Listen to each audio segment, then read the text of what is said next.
Nakulwaleero tuli mu kukuza olunaku olw'abaana abawala mu kukozesa tekinologiya gwe tuyita owa ICT mu nsi eno mu nsi yonna. Uganda olunaku lwaleero tukuŋŋaanidde wano e Nakawa ku National ICT Innovation Hub twogera eri abaana ab'obuwala okubamanyisa omugaso gwabwe gwe ki mu kubeera nga bakwasaganya ne tekinologiya.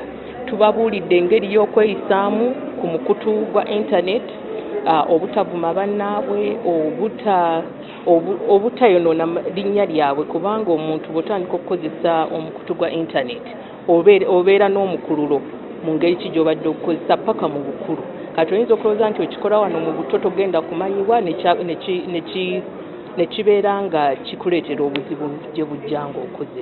Ate ne internet yennyini like nowadays tufunye nnyo cyberbullying okusingira ddala. Oyinza okubeera awo someone just comes in nga mufere, at first tosobola mumanya nti mufere kubeera babeera sugar coated, tosobola mumanya nti mufere, najja natandika okwogera oba ebigambo ebitotola like that. N'omulembe wakozesa computer, omulembe oguli digital so that tusobole okuleeta buli omu ku kimeeza.